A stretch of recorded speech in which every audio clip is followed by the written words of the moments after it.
Привет, друзья! И вот прошло уже 10 лет, как я положил свой зуб мудрости в Кока-Колу. Что только не произошло за это время. YouTube стремительно развился в России, а с недавних пор его стремительно пытаются замедлить. Coca-Cola стремительно заполнила российские магазины, а затем также стремительно и ушла из России. Несмотря на ее уход, Coca-Colу сейчас можно купить практически в любой торговой точке. Правда, стоить она стала раза в 3 дороже. Неизменным остается только одно – зуб продолжает свое пребывание в Кока-Коле.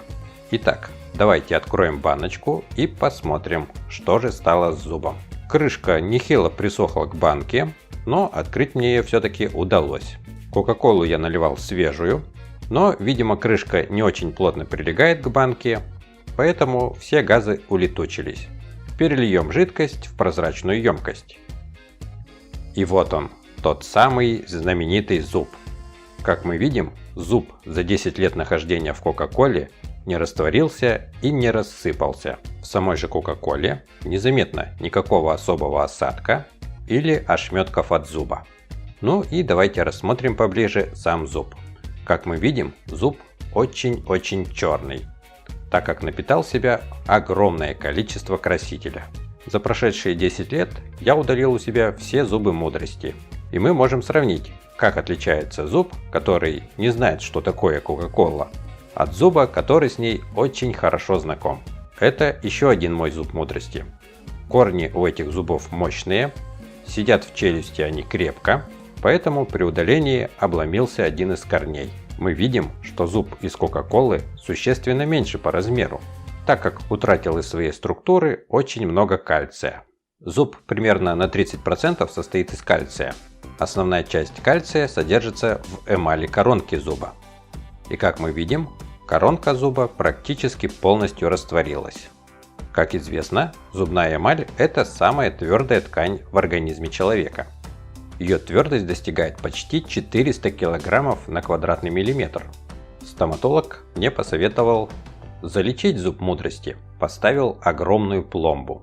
Но зуб все равно продолжал разрушаться, и в конце концов я решил его удалить. Смотрите, каким мягким стал зуб из Кока-Колы. Такое ощущение, что это не зуб, а кусок резины. То есть основа зуба мягкая, но за счет насыщения кальцием приобретает невероятную прочность.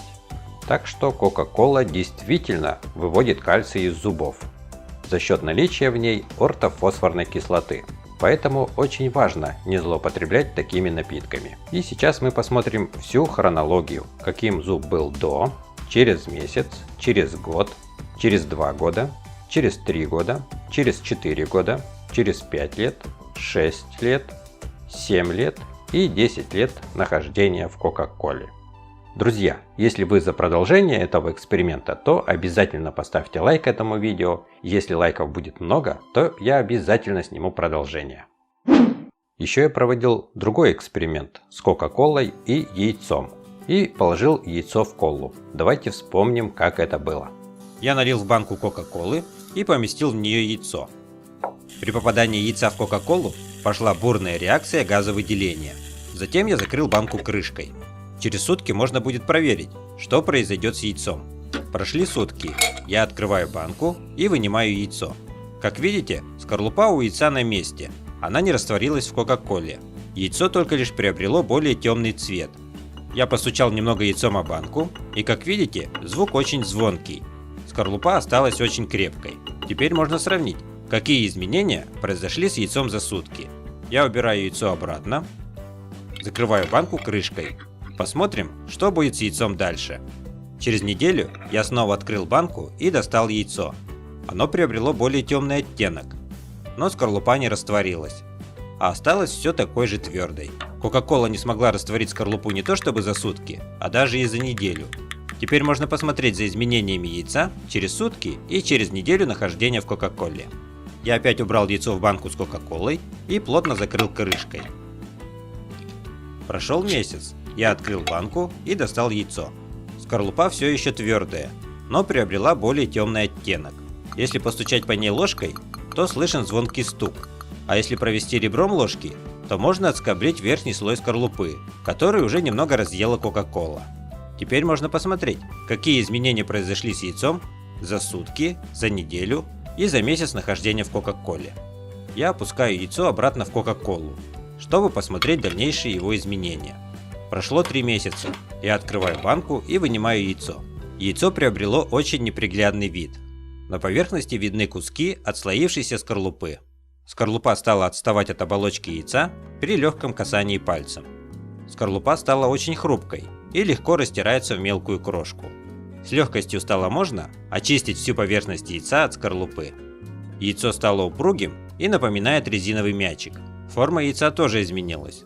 Оно стало более округлым, так как скорлупа частично растворилась и перестала держать яйцо в яйцевидной форме.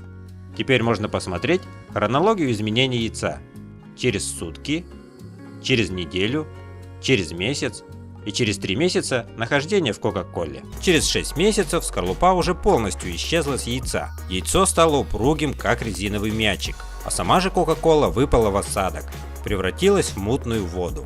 И вот уже прошло 2 года. Интересно, что стало с яйцом? Так как Кока-Кола превратилась практически в воду, то видно, что яйцо не растворилось, как этого многие ожидали. Ладно, пора открывать банку и посмотреть на него вблизи. Внешнее яйцо мало отличается от яйца, пролежавшего в коле полгода, но оно стало более мягким и менее упругим.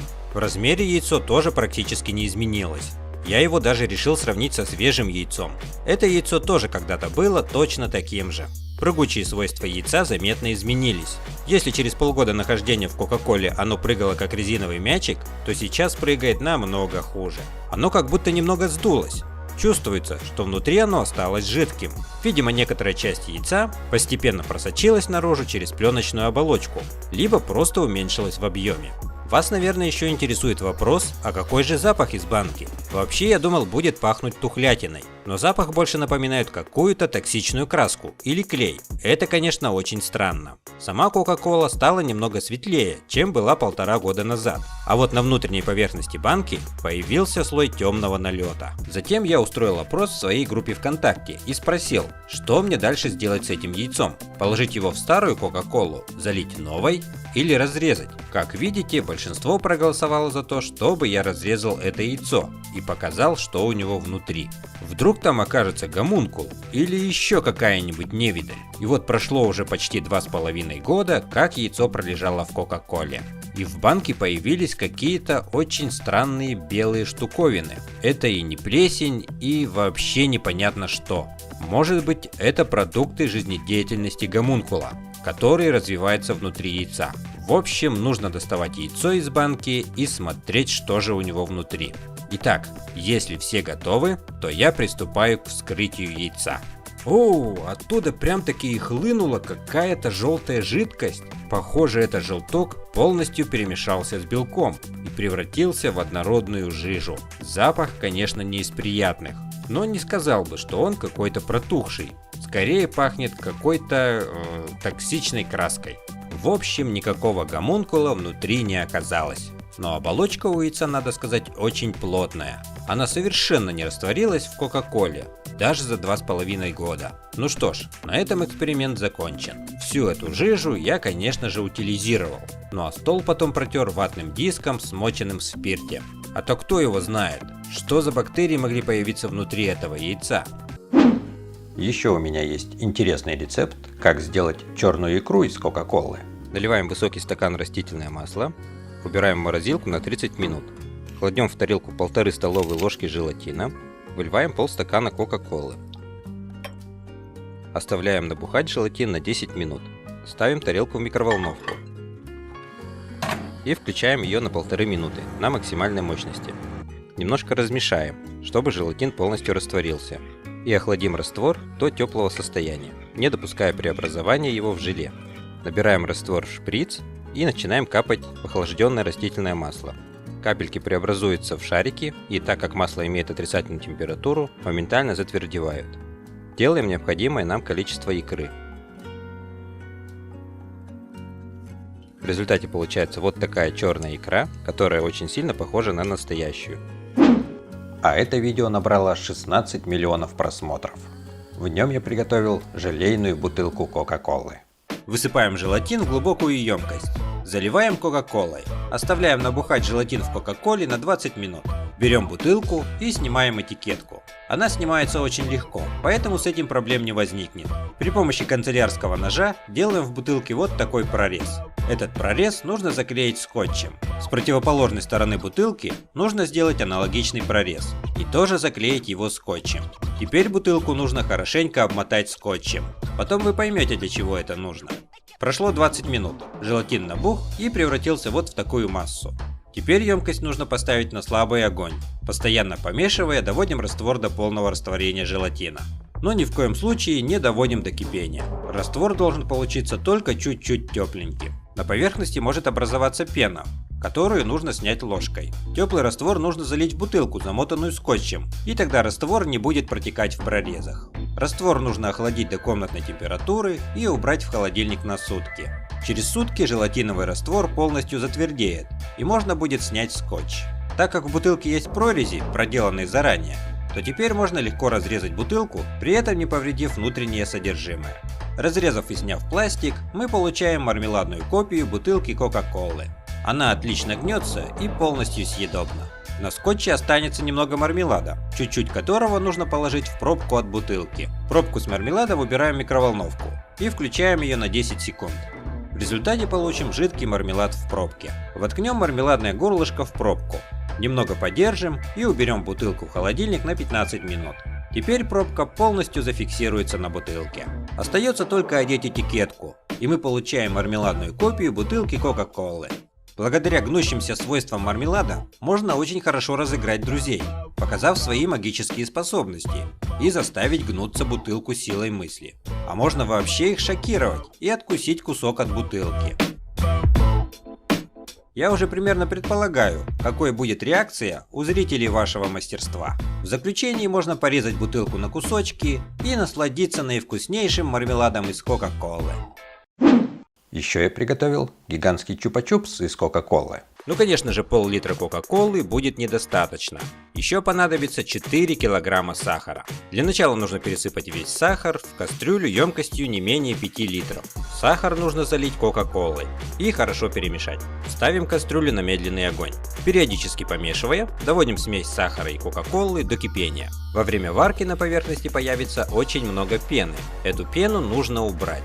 Продолжая периодически помешивать, варим карамель. Если при маленьком объеме достаточно 40 минут варки, то в данном случае карамель нужно варить 2 часа, чтобы испарилась лишняя влага и она стала густой и тягучей. Теперь карамель нужно перелить в очень широкую емкость. Например, вот в такой противень, чтобы она остывала равномерно. Итак, полученную карамель нужно охладить до такого состояния, чтобы не обжечь руки, но и чтобы она была еще мягкой и эластичной. Подождав 60 минут, я еще раз померил температуру карамели. Она оказалась 39,6 градусов. Это вполне подходит для продолжения приготовления чупа-чупса. Теперь карамель напоминает пластилин, и из нее можно слепить любую фигуру. Но для начала нужно отлепить карамель от поверхности противня. Это можно сделать при помощи ложки. В итоге, нехило постаравшись, мне удалось превратить кусок карамели вот в такое подобие не очень правильной сферы с отверстием по центру. В качестве палочки я буду использовать кусок трубы, который у меня остался от пергамента для выпечки. Теперь огромный кусок карамели нужно как следует прижать к этой трубе и придать ему более правильную шарообразную форму. В конечном итоге у меня получилась вот такая огромная чупа-чупсина из сахара и Кока-Колы. Несложно догадаться, что ее вес составляет примерно 4 килограмма, причем форма получилась довольно-таки правильной, особенно если учесть то, что приготовил я ее голыми руками. Подписчики мне посоветовали разбить арбуз этим гигантским чупа-чупсом.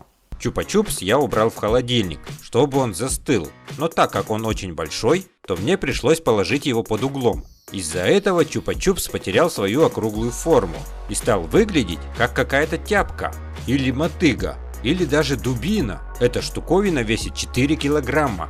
А разбивать я буду арбуз, который весит 8 килограмм, то есть в 2 раза больше. Интересно, кто окажется крепче?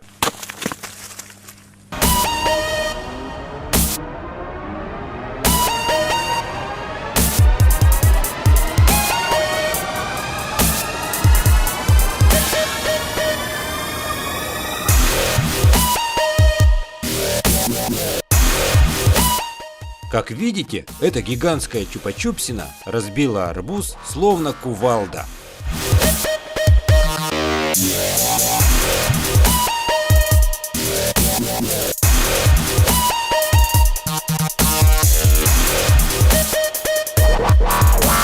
Теперь я разобью оставшуюся половину арбуза.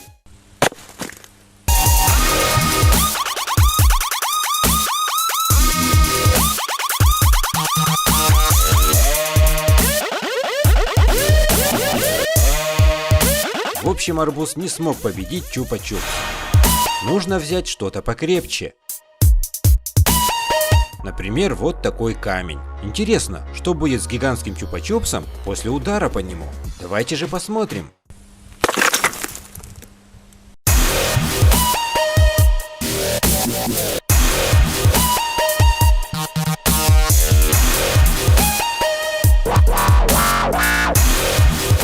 Как видите, с камнем чупа-чупс не смог справиться и разлетелся на мелкие осколки, как будто бы он был сделан из стекла.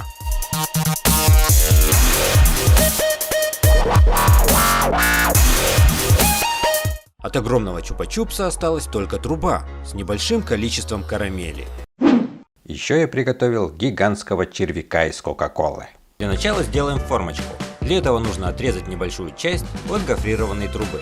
В результате должна получиться вот такая формочка. Возьмем кусок фольги и заделаем краю формочки, чтобы у будущего червяка создалось подобие головы. Для большей герметичности замотаем ниткой место соединения трубы и фольги. С другого конца формочки нужно произвести аналогичную операцию. Формочка готова, можно идти дальше. Высыпаем в глубокую емкость 50 грамм желатина и заливаем кока-колой.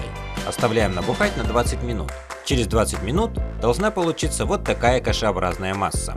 Ставим емкость на медленный огонь и, постоянно помешивая, доводим массу до жидкого состояния. Если на поверхности образуется пена, то ее необходимо убрать. Теплый раствор переливаем в подготовленную формочку. Оставляем застывать на 12 часов. Через 12 часов нужно повторить аналогичную операцию с фантой и залить формочку до краев. Охлаждаем раствор до комнатной температуры и убираем на сутки в холодильник, чтобы он полностью затвердел.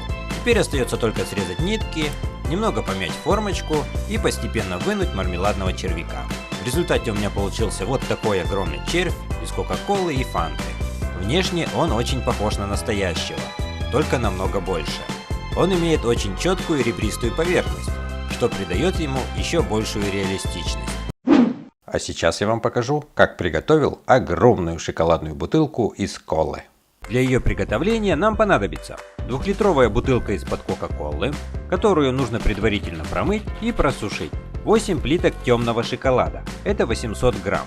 В качестве начинки сюрприза будет использоваться разноцветный Skittles и M&M's. Для начала снимем этикетку с бутылки кока-колы. Она отклеивается очень легко и еще нам пригодится.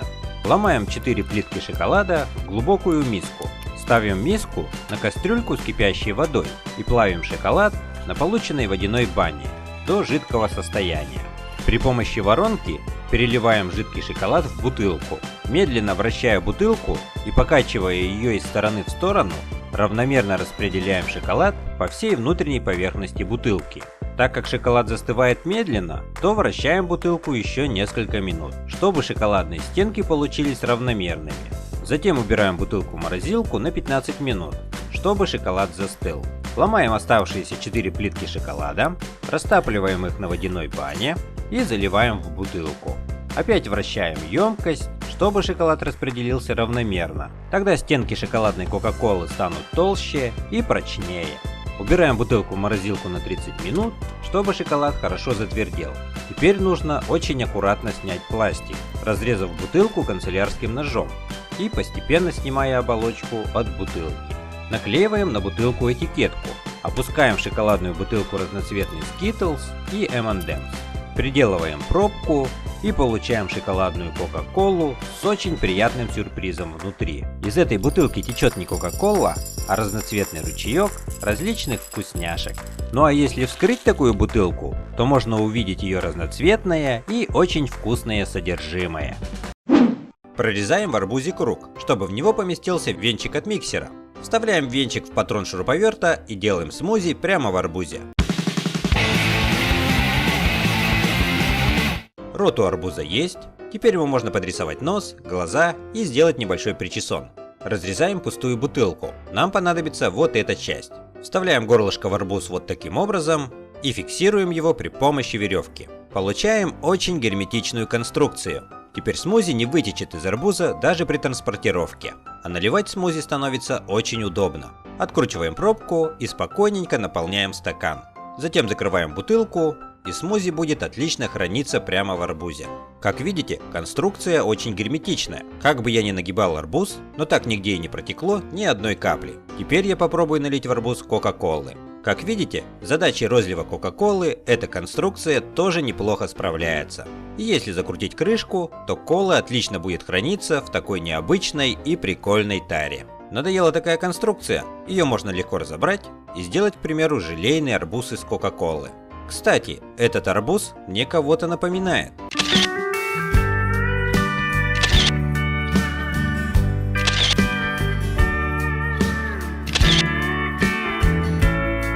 Наливаем кока-колу в миску, добавляем желатин из расчета 50 грамм на 1 литр, перемешиваем и оставляем его набухать на 20 минут.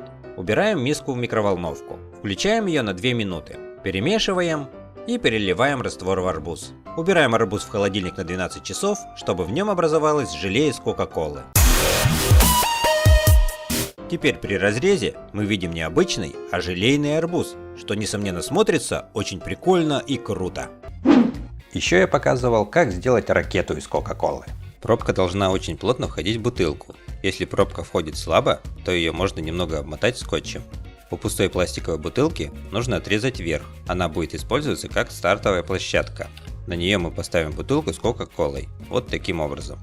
При помощи иголки в 3 таблетках Mentos сделаем сквозные дырки.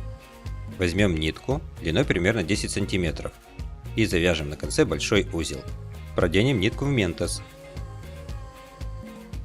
и завяжем еще один узел, чтобы таблетки плотно не соприкасались друг с другом. Одеваем следующий Mentos и завязываем 3-й узел. Надеваем 3-ю таблетку. К кончику нитки привязываем маленький гвоздик. В результате должен получиться вот такой заряд Mentos. Вставляем гвоздь в пробку. Пусковой механизм ракеты готов. Непосредственно перед запуском нужно отлить из бутылки немного кока-колы, чтобы в бутылке остался примерно стакан напитка. Если кока-колу отлить заранее, то пока вы несете бутылку до места запуска, большая часть газа выйдет из кока-колы и ракета не полетит. Затем нужно вставить пробку с Ментосом в бутылку, поставить бутылку на подставку, Mentos начнет взаимодействовать с кока-колой, пойдет бурная реакция газовыделения, в бутылке повысится давление. Под давлением пробку вырвет из бутылки, и ракета взлетит под действием реактивной силы, вытекающей кока-колы. Теперь остается выбрать место для запуска и приступить к испытанию ракеты. Во время запуска нельзя трясти бутылку, иначе газы вырвут пробку и старт ракеты сорвется.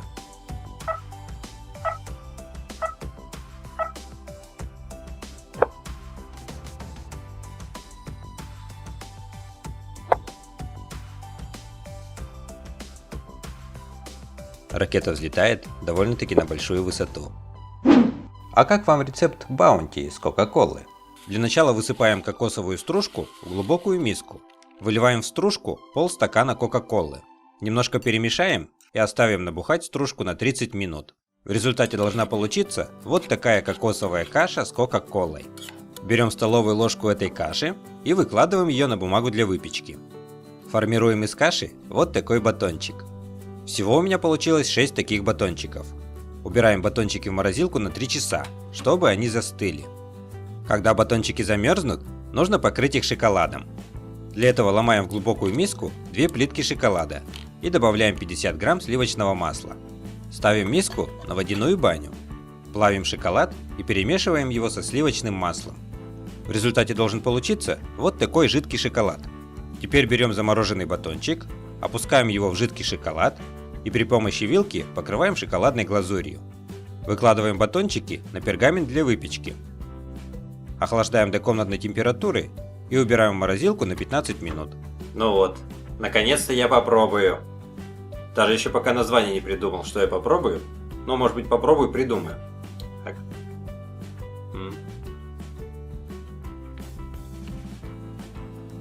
Какаунти? Какаунти? Какаунти? Интересное название. Да какое название? Мне какаунти захотелось. Итак, у нас есть Coca-Cola и Bounty. Посмотрим, какие названия можно получить для нового гибрида. Возьмем немного от каждого слова. Получаем вариант Какабо или Кокабо. Меняем местами и получаем Бокока. Соединяем два других слова и получаем Калаунти. Меняем местами и получаем Унтикола. Возьмем другую часть от Bounty и получаем Бокола. Меняем местами и получаем Коллабо. Еще у нас остался вариант Какаунти и Унтикока. А сейчас мы сделаем разноцветную желейную бутылку Кока-Колы. Для начала положим 3 столовые ложки желатина в глубокую емкость. Зальем стаканом напитка. Оставим желатин набухать на 20 минут. Убираем тарелку в микроволновку и включаем ее на 1,5 минуты на мощности 600 Вт. Затем хорошо перемешаем, чтобы желатин полностью растворился в напитке. Переливаем раствор в пластиковую бутылку. Убираем в холодильник на 30 минут, чтобы он застыл. Аналогичным образом поступаем с другими напитками, пока бутылка Кока-Колы полностью не заполнится. Убираем бутылку в холодильник на 12 часов, чтобы разноцветное желе полностью затвердело. Затем при помощи канцелярского ножа разрезаем бутылку вдоль и постепенно снимаем весь пластик с разноцветного желе в форме бутылки. В результате должна получиться вот такая желейная бутылка, которая отлично гнется и выглядит очень необычно. Теперь на эту бутылку можно наклеить этикетку. Чтобы приделать пробку, накапаем в нее несколько капель теплого желатинового раствора, приставим к желейному горлышку и подержим 1 минуту, чтобы желе застыло. Теперь пробка очень хорошо зафиксировалась на бутылке. Бутылку можно поставить на стол, но она не очень-то устойчиво стоит, поэтому я налил на тарелку еще немного раствора и поставил в него бутылку. Подождал несколько минут, чтобы раствор застыл. Теперь бутылка очень хорошо зафиксировалась на тарелке. Если ее пошевелить, то она будет качаться из стороны в сторону и не будет падать. А если оторвать ее от тарелки вместе с желейной площадкой, то получится очень забавная бутылка с юбкой. Она немного напоминает медузу. Желейную пластину можно оторвать, а по своим свойствам эта пластина напоминает лизуна. Ее можно кинуть на стену, и она будет на ней держаться. Ну а бутылку можно порезать на кусочки, и получится куча разноцветного желе, которое полностью съедобно. Также я придумал рецепт киндер-сюрприза из Кока-Колы. Для начала берем канцелярский нож и прорезаем небольшое отверстие в половинке скорлупы от Kinder Joy. Теперь в это отверстие можно будет заливать специальный раствор. Наливаем полстакана Кока-Колы. Переливаем Кока-Колу в тарелку и добавляем столовую ложку желатина. Немного перемешаем желатин в Кока-Коле и оставим набухать на 20 минут. Убираем раствор в микроволновку и включаем ее на 1,5 минуты на мощности 600 Вт. Немного перемешаем, чтобы желатин полностью растворился в Кока-Коле. Берем половинку скорлупы от Kinder Joy и наливаем в нее столовую ложку раствора. Убираем половинку упаковки в холодильник на 10 минут, чтобы раствор застыл. Подготовим сюрприз. Для этого положим золотой крестик с цепочкой в контейнер от Kinder Сюрприза и плотно его закроем. Раствор в скорлупе затвердел, теперь добавим еще 2 столовые ложки раствора. Опускаем в половинку контейнер с подарком и выравниваем его по центру. Убираем конструкцию в холодильник еще на 10 минут. Раствор затвердел и контейнер с подарком зафиксировался. Накрываем скорлупу другой скорлупой с дыркой и плотно их соединяем при помощи нескольких скрепок. Должна получиться вот такая конструкция. Пока проводились манипуляции, желатиновый раствор загустел, поэтому поставим его в микроволновку еще на 30 секунд. Набираем раствор желатина в Кока-Коле в шприц и впрыскиваем его в отверстие. Заполняем яйцо полностью раствором и убираем его в холодильник на полчаса. Раствор застыл, можно убрать скрепки и аккуратно раскрыть яйцо. Снимаем скорлупу и получаем мармеладное яйцо из Кока-Колы, внутри которого находится контейнер с сюрпризом. Если у яйца образовались неровности в местах соединения, то их можно срезать. Яйцо из Кока-Колы можно запаковать в фольгу, обрезать неровности и красиво оформить место соединения половинок фольги. Получившийся шов можно пригладить, и он будет почти незаметным. Для красоты на яйцо можно наклеить изображение Kinder Сюрприза и мы получаем оригинальный киндер-сюрприз из Кока-Колы. Теперь это яйцо можно кому-нибудь подарить, и человек, получивший такой подарок, будет очень удивлен его необычностью. Чтобы достать сюрприз, нужно разрезать мармеладную часть яйца пополам, снять скорлупу из Кока-Колы и достать из контейнера тоже очень необычный сюрприз. Мармеладную скорлупу можно спокойно скушать, так как она сделана из полностью съедобных компонентов и получилась очень вкусной. Такому киндер-сюрпризу будут рады как взрослые, так и дети. Особенно запомнится не только сюрприз, но и то, каким необычным способом он был подарен. А что будет, если съесть ментос с Кока-Колой? Для начала нужно положить в глубокую тарелку 3 столовые ложки желатина. Наливаем в стакан Кока-Колы. Заливаем Кока-Колой желатин. В результате образовалась очень пышная пена, которую нужно сбить ложкой. Оставляем желатин набухать в Кока-Коле на 20 минут. Через 20 минут желатин набух, и получилась вот такая масса. Эту массу нужно убрать в микроволновку и включить ее на 1,5 минуты на мощности 600 Вт. Перемешаем желатин в нагретой Кока-Коле, чтобы он полностью растворился. Берем силиконовую формочку и наливаем в нее раствор, но чтобы ячейки заполнились не полностью, а на 1/3. Охлаждаем раствор до комнатной температуры и убираем в холодильник на 10 минут. Через 10 минут раствор застыл, и на него можно выложить разноцветный фруктовый ментос. Теперь ячейки нужно полностью залить раствором, чтобы ментос оказался внутри Кока-Колы.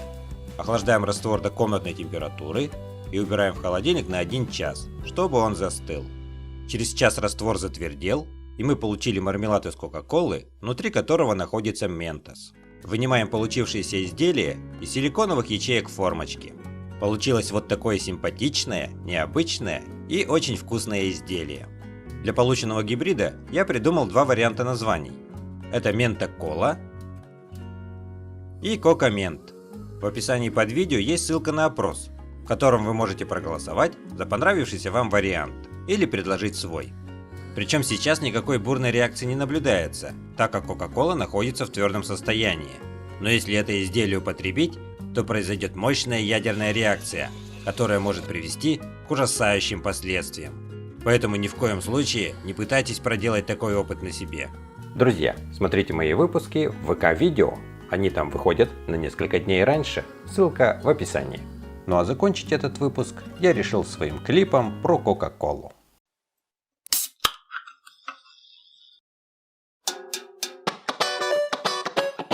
Всем привет, я Кока-Кола, меня знает целый свет. Ходят слухи, разговоры и про пользу, и про вред. Поднимаю настроение, бодрость вкусную даря. Чтоб развеять все сомнения, правду вам открою я. Главное мое призвание чувство жажды утолять. И вполне способна также запах рыбы удалить. Ржавчину легко отмою и очищу унитаз. Из меня желе готовят, как и киндеры для вас. Наки быстро истребляю, пятна тоже на ура. Ну и зуд легко снимаю от укусов комара. Банку колы выпил залпом, стало круто на душе. Только вот живот раздуло, зубы черные уже. Есть и минусы, и плюсы, что же делать, как же быть? Сами вы решайте, лучше колу пить или не пить. Но еще изъянов много, их я тоже признаю. Привыкание вызываю, честно это говорю. Если без меня не можешь, к ожирению будь готов. И гастриту, впрочем, тоже к разрушению зубов. Хоть меня и любят в мире, но хочу я вам сказать, чтобы не пришлось лечиться, очень важно меру знать. Кто-то ценит Кока-Колу, Кока-Коле очень рад. Ну а кто-то называет эту жидкость мерзкий яд. Есть и минусы, и плюсы, что же делать, как же быть? Сами вы решайте, лучше колу